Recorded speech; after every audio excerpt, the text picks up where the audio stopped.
Q's, episode number 6. Today we've got a great paper on graft types and long-term outcomes in ACL reconstructed individuals, and does one graft stack up a bit better than the other?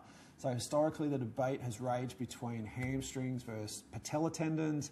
Today I'm breaking down a paper that looked at hamstrings versus quad tendons. And this was led by a wonderful research team out of Perth here in Australia, led by Jay Ebert and a bunch of great colleagues that looked at 112 ACL reconstructed individuals and looked to determine were there better outcomes in one harvest site versus the other. So this was cool. So this was a paper looking at, it was a randomised control trial.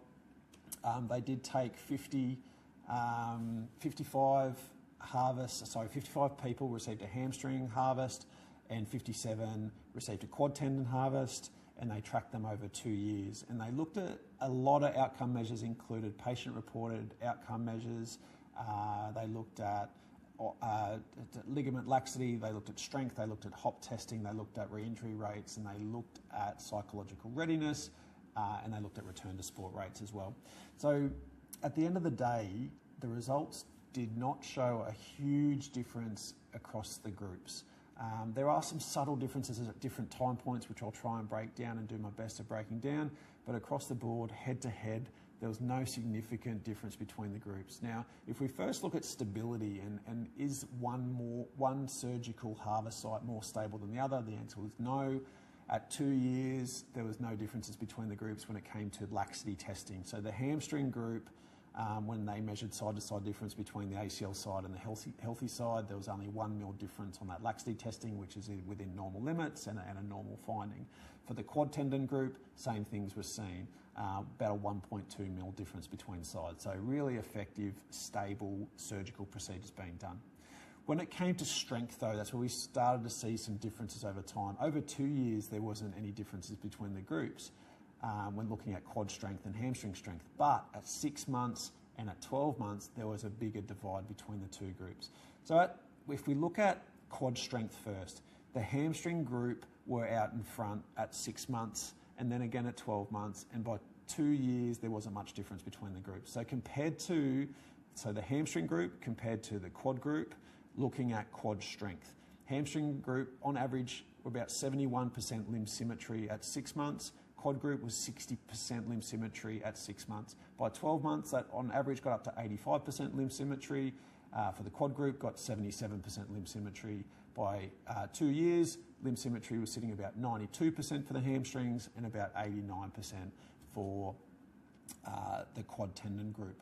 Now, if we flip the script and look at quad strength, if we look at hamstring strength, we'll see the differences reversed. So if we're looking at hamstring strength in the quad group, we've got the quad group out at 95% limb symmetry at 6 months, so very, very effective and good retention of strength. The hamstring group were able to hold on to about 87%, so they were 87% limb symmetry, so that was really, really good by 6 months. At 12 months, the quad tendon group had actually got stronger on their ACL side, and they were sitting at about 102% limb symmetry. The hamstring group, their hamstring strength got up to 94% limb symmetry by 12 months. By 2 years, both those results had flattened out and plateaued, and there wasn't any differences between the groups. So that was a pretty interesting finding there. Now, when it came to hop testing and some of the other findings that we saw there, we did see that when it came to hop testing, the hamstring group were out in front on a series of different hop tests. So at 6 months, the single leg hop for distance limb symmetry index was about 88% in the hamstring group versus 80% in the quad group. Lateral hop, similar findings, we saw 81% versus 72%. And for medial hop test, we saw 86 versus 75. So the hamstring group were doing better at 6 months when it came to some of those functional tests. So in summary here, the hamstring group had stronger quads and had better hop performance. And that kind of makes sense. When you muck around with the quad component, it's going to affect your ability to shock absorb and land and handle a land and a hop as well. So not only was the quad tendon group a bit slower out of the box when it came to quad strength, but also their hop performance was lacking as well. So look, at 6 months, that's probably a pretty critical key time point for some people if they're looking to get back to running, jumping, training, those kind of things. And that may start playing around with people's minds if they've got a quad tendon graft, especially if they're looking over their shoulder and seeing a friend or an athlete who has had a hamstring graft, and they start wondering, why are they ahead of me, or why are they doing a little bit better? So from our perspective as clinicians, we need to be counselling our patients that, look, you may be slower out of the blocks, but you're going to come home. And the evidence here in this paper shows that by 12 months and 2 years, there's no differences between the groups. And we have seen that in a similar paper that looked at quad tendon versus patella tendon versus allografts, where allografts got out of the blocks really well early because no harvest tissue was taken from anywhere. So they did really, really well. Hamstrings were the second to get going and were doing really well and progressing through rehab. Patella tendons were similar to what we're seeing here in this quad group, where they were slower out of the blocks, but they came home, and by 12 months, everyone was the same. So this is our job as clinicians, to sort of handle those, tricky components and those probably more so mind games that often play with people as rehab goes on. When it came to psychological readiness, the hamstring graft group were also a little bit ahead of the quad group at 3, 6 and 12 months. By 2 years, there were no differences between the groups.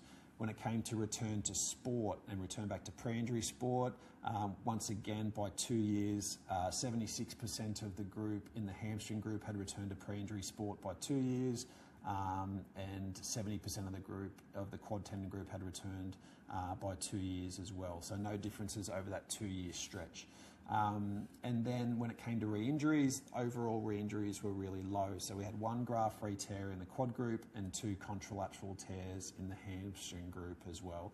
So look, overall, this was a really interesting study that was probably the first of its kind to put hamstring grafts, which are a traditional surgical procedure done here in Australia, versus a quad tendon, which is an emerging surgical procedure being done, and one that I'm seeing more common in the clinic. So yeah, at the end of the day, a paper like this does show us that over time, things tend to balance out nicely when it comes to our key outcome measures of strength, functional performance, return to sport, re-injury rates, and all those key measures that I guess are guiding our clinical decisions and are guiding our measures of success. But it's that first 6 months where often one harvest site will get ahead and skip ahead of the others. So it's our job to work with both our athletes who are effectively swimming ahead nicely, and versus those who are probably struggling a little bit mentally because they feel like they're not doing as well as others. And we need to reassure both groups that, look, this journey is through rehab is a normal one when you've had harvest tissue taken from some key areas. Hamstring graft patients are going to struggle with hamstring strength. Quad strength are going to struggle with quad strength. Sorry, quad tendons are going to struggle, and patella tendons are going to struggle with quad strength for a big chunk of time. And they also will struggle a little bit with hop tests there for a period of time as well, until we can re-establish that quad strength and that nice symmetry between the groups. So yeah, this was a nice paper. I really encourage you to read the full text article. It's at the link under this video. As always, love your feedback. Send me any questions, any comments you have about this paper. Of course, open to suggestions for new papers to cover off in the next Hot Minute. So until next episode, stay happy, stay well, and thanks again for your support, and have a great day.